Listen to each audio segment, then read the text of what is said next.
نماز سے صبر اور نماز سے مدد چاہو.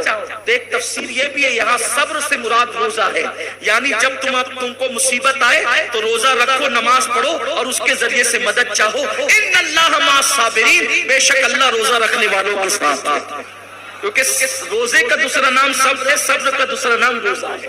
اب پتا چلا، آپ کہتے ہیں کہ نہیں یہ صبر کیا ہے، صبر کیا ہے؟ صبر روزہ ہے. استعینوا بالصبر والصلاۃ، نماز روزے سے مدد طلب کرو، یعنی روزہ رکھو گے تو مدد ملے گی، نماز پڑھو گے تو مدد ملے گی. وہ روزہ کیا بھائی جس میں نماز ہی نہیں. سحری کھائے بستر میں بیٹھ کر کے اسی پہ لڑک گئے، اور اس کے بعد عصر سے پہلے اٹھے تو ظہر بستر میں کھو گئے، اور اس کے بعد اٹھیں گے تو ذرا سا لنگی باندھ کر اور بنیان پہن کر تھوڑا گلی میں گھومیں گے کہ ہم بھی روزے دار ہیں، اور اس کے بعد مسجد کا لائٹ دیکھیں گے کہ مؤذن نے چلایا کہ نہیں چلایا، اور دیکھیں گے گھڑی دیکھیں گے. اب کچھ تو بیچارے ایسے ہیں کہ جو واٹس ایپ لے کر بیٹھ جائیں، اب کچھ تو ایسے ہیں کہ جو غیبت کی محفل سجا کر بیٹھ جائیں.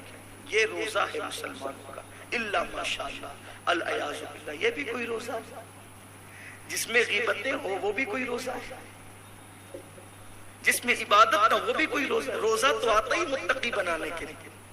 تو آقا فرماتے ہیں صبر کا مہینہ ہے اور صبر کا ثواب جنت ہے. یہ صبر کا مہینہ ہے اور صبر کا ثواب جنت ہے. فرمایا لوگ، اور یہ مہینہ اب بہت توجہ کے ساتھ، بہت اٹینشن ہو کر فرمایا یہ مہینہ لوگوں کے ساتھ غم خواری کا مہینہ ہے.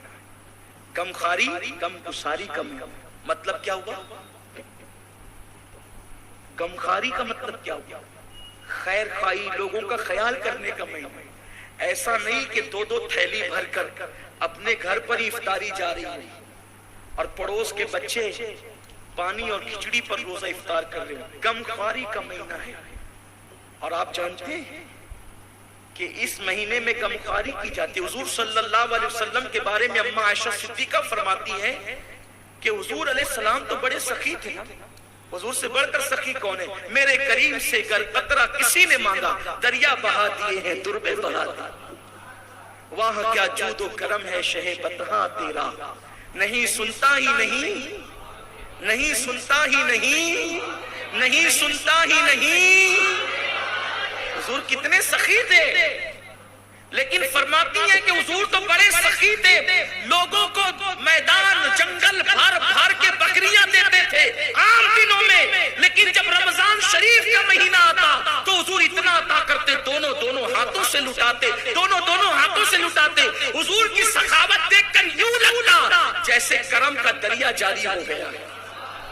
سبحان اللہ سبحان اللہ. غمخواری کرو. ذرا اپنے دوستوں سے پوچھ لیا کرو کپڑے بنے کہ نہیں.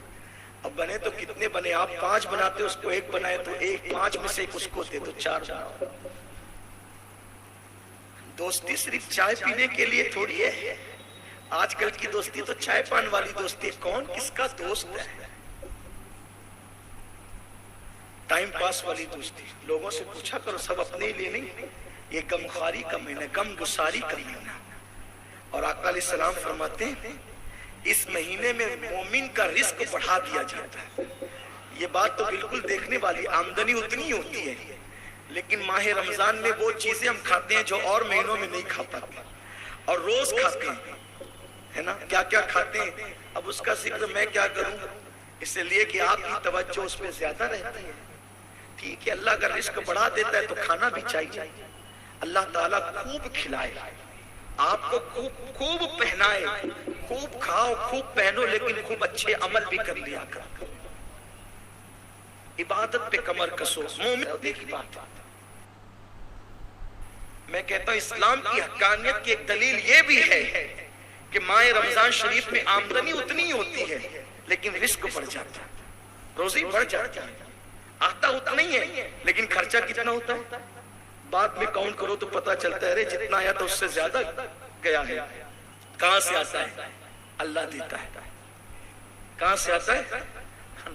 جب کوئی کسی کے بارے میں کہتا ہے نا یار وہ اتنی ترقی کر رہا، آتا کہاں سے، تو مجھے کبھی کبھی اس کے ایمان پہ شک ہونے لگتا ہے.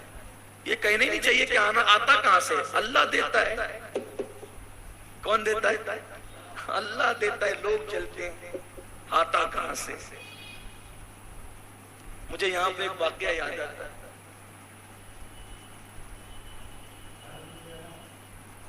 ایک بڑا سخی آدمی تھا، اس کے گھر پہ روزانہ ایک بابا آتا تھا فقیر، اور وہ اس کو بہت دیتا تھا، وہ اس کو بہت دیتا تھا، اس فقیر کو روز لے جاتا تھا، اللہ سخی کا بھلا کر، سخی کا در کلندر بول، اللہ خوب برکت دے، اس کو خوب نوازے، خوب عطا کرے۔ اور یاد رکھنا جو سخی ہوتا ہے وہ کبھی غریب نہیں ہوتا، جو سخی ہوتا ہے وہ کبھی دینے والا کبھی غریب نہیں ہوتا، اور لینے والا کبھی مالدار نہیں ہوتا۔ اگر مالدار بننا ہے تو دینے والے بنے۔ تو ایک بڑا سخی تھا، روزانہ ایک بابا آتا، فقیر آتا اور اس کے یہاں سے خوب لے کر کے جاتا، تو دینے والے کو دیتے اچھا لگتا ہے، لینے والے کو، اور جب بیچ کے ہوتے ہیں نا ان کو بڑی تکلیف ہوتی ہے، جن کا تعلق نہ دینے سے ہے نہ لینے سے۔ وہ کہتے ہیں آتا کہاں سے، آتا کہاں سے۔ ایک دن ایک کیا کہیں گے اس کو، جلن سے وہ جو بیچ کا آدمی تھا اس نے سخی کو بہکانا چاہا اس فقیر کے خلاف، کہا یہ بابا روز آتا ہے، اتنا لے کے جاتا ہے، ذرا ایک دن اس سے پوچھنا کہ انسان کے ہاتھ میں بال کیوں نہیں ہوتے۔ دیکھنا وہ تیرے سوال کا جواب نہیں دے پائے گا، کیونکہ پہنچے ہوئے آدمی یہ جواب دے سکتے، وہ فقیر میں کچھ نہیں، وہ خالی ہے۔ بھائی جب انسان کے برابر نہیں ہو پاتا ہے تو عظمت کا انکار ہی کرتا ہے نا۔ کوا ہمیشہ ہنس سے حسد کرتا ہے، اس لیے کہ کوا کبھی ہنس بن نہیں سکتا، اور ہدہد ہمیشہ بادشاہ سے حسد کرتا ہے، کیونکہ ہدہد کے سر پہ تاج رہتا ہے، مگر وہ تاج رکھ کے بھی کبھی بادشاہ نہیں بن سکتا۔ ہدہد تاج پہن کر بھی کبھی بادشاہ، اسی لیے اس کو بادشاہ سے حسد ہے کہ تاج میں نے بھی پہنا اور اس نے بھی پہنا، میں بادشاہ نہیں بن سکتا۔ اس کو پتا نہیں ہے کہ تو ہدہد ہے، تو چڑیا ہے، تو کبھی بادشاہ نہیں بن سکتا، بادشاہ تو تقدیر والے بنتے۔ تو اس کو حسد ہے، ہم تاج پہن کر بھی بادشاہ نہیں ہیں۔ ایسا ہی ہوتا ہے، جس کی عظمت کے برابر انسان نہ ہو سکا اس کی عظمت کا انکار کر گیا۔ مدینے کے یہودیوں کو یہی حسد تو تھا نا، حضور کے برابر وہ ہو نہیں سکتے تھے تو عظمت کا انکار کر بیٹھے۔ بارہا تو کہا یہ فقیر خالی ہے، اس میں کچھ ہے نہیں، تو دیتا کیوں ہے اس کو؟ ورنہ اگر یہ بھرا پورا ہوتا تو یہ تیرے سوال کا جواب ضرور دیتا، اور جو بھرا پورا اس کو دینا بھی چاہیے، وہ سچا فقیر ہے، درویش ہے۔ تو اس نے کہا اچھا ٹھیک ہے، کل فقیر کا امتحان ہو جائے گا۔ وہ فقیر آیا نا، تب بھیک دینے سے پہلے اس نے کہا بھائی میرے سوال کا جواب دو کہ انسانوں کے ہاتھ پر بال کیوں نہیں ہوتے، انسان کے ہاتھ پہ بال کیوں نہیں ہوتے؟ تو اس نے بڑی سادگی سے کہا بادشاہ سلامت، آپ بہت دیتے ہیں نا، آپ بہت دیتے ہیں تو آپ کے ہاتھ زیادہ یوز ہوتے ہیں، استعمال زیادہ ہوتے ہیں، اس لیے آپ کے ہاتھ پہ اللہ نے بال نہیں اگائے۔ بھئی جس کا کام زیادہ ہے تو دے گا تو بال نہیں اگیں گے، وہاں کام زیادہ ہے۔ تو اس نے بیچ میں بول پڑا، کود پڑا، بڑا چھٹ بھیا وہ بیچ میں کود پڑا۔ اس نے کہا اچھا بادشاہ کے ہاتھ پر نہیں ہے بال، وہ تو دیتا ہے، تیرے ہاتھ میں کیوں نہیں ہے، تو تھوڑی دیتا۔ کہا اس کے ہاتھ میں دینے کی وجہ سے نہیں ہے، میرے ہاتھ میں لینے کی وجہ سے نہیں ہے۔ وہ کثرت سے دیتا ہے، میں کثرت سے لیتا ہوں، اس لیے بال نہیں ہے میرے ہاتھ پہ۔ تو اچھا وہ تو دیتا ہے، تو لیتا ہے، میرے ہاتھوں میں بال کیوں نہیں ہے؟ پھر نہ میں دیتا ہوں نہ لیتا ہوں۔ کہا کہ وہ دیتا ہے، میں لیتا ہوں، اور تو ہاتھ مسلتا رہتا ہے۔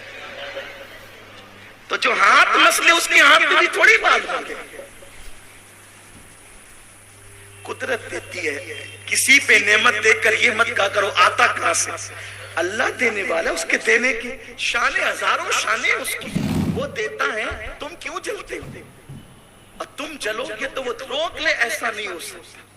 اور جب وہ دیتا ہے نا، سن لو، کان کھول کے سن لو، کوئی 500 5000 دے کے تمہاری غربت دور نہیں کرے گا، بلکہ 5 سال تک تمہیں تانے ملیں گے، مگر جب میرا اللہ دے گا تو دینے والا بنا دے گا۔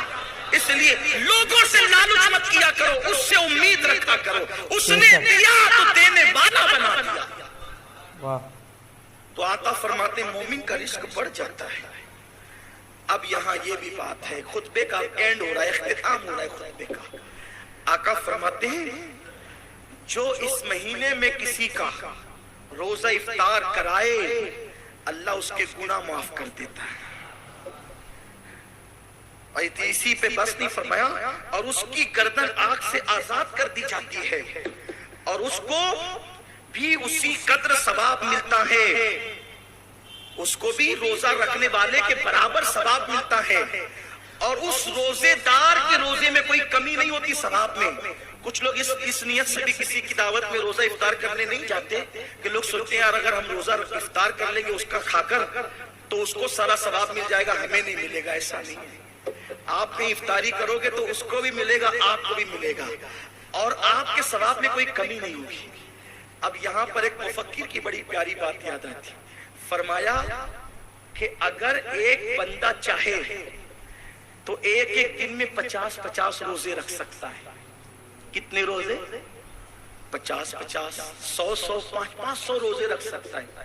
حیرت ہے, بندہ تو ایک ہی روزہ رکھ سکتا ہے, ایک دن میں 50 کیسے رکھے گا؟ طریقہ یہ ہے, ایک تم رکھو گے 50 کو افطار کرا دو تو تمہارے نامہ اعمال میں 50 رمضان شریف کے روزوں کا ثواب لکھ دیا جائے. کراؤ افطار, اللہ نے دیا ہے تو خوب کراؤ. کیا بڑی نعمت ہے, کیا مہینہ آ رہا ہے, سبحان اللہ, جنتی بنانے کے لیے آ رہا ہے. ہم تو مائل کا کرم ہے, کوئی سائل ہی نہیں, راہ دکھلائے کسے, راہ روے منزل ہی نہیں. ثواب میں کمی نہیں ہوتی روزہ دار کے, ثواب کے برابر ملتا, پھر سارے گناہ معاف ہو جاتے ہیں. اچھا یہاں پر کچھ لوگ بحث کرتے ہیں, میں ان بحث کرنے والوں سے ہاتھ جوڑتا ہوں, میرا پیچھا چھوڑو. لوگ کہتے ہیں نفل صرف وہ چھوٹے چھوٹے گناہ معاف ہوتے ہیں. کون سے چھوٹے چھوٹے معاف ہوتے, بڑے معاف نہیں کرتا اللہ. میں کہتا ہوں خدا کے لیے آپ اپنی تحقیق اپنے پاس رکھیں. حضور نے کہہ دیا نا گناہ معاف ہوتے ہیں, ہمارا ایمان ہے سب معاف ہوتے ہیں. حضور نے قید نہیں لگائی, اب کوئی قید نہ لگائے, میرے آقا نے کہہ دیا ہمارا ایمان ہے. اور پھر حضور کے کہنے پہ جو جیسا یقین رکھے گا اس کو فیضان بھی ویسا ہی ملے گا. مجھے ملا. بعض محققین نے کہا ہے نا کہ جب کوئی قبر میں جاتا ہے, جب کوئی مومن قبر میں جاتا ہے تو اس کو حضور کی تصویر دکھائی جاتی ہے. بعض لوگوں نے کہا کہ حضور کی قبر سے اور اس کی قبر کے درمیان سے پردے اٹھا دیے جاتے ہیں اور وہاں سے دکھایا جاتا ہے. اس کی قبر سے حضور کی قبر تک پردے اٹھا کر اس کو وہاں سے دکھا دیا جاتا ہے. تو کسی مفکر نے کہا پھر وہ 7 سمندر کہاں چلے گئے, وہ صحرا کہاں چلے گئے. اس طرح اس نے بہت لے دے اور بحث کی لوگوں نے. ہم تو عشق کے بندے ہیں نا.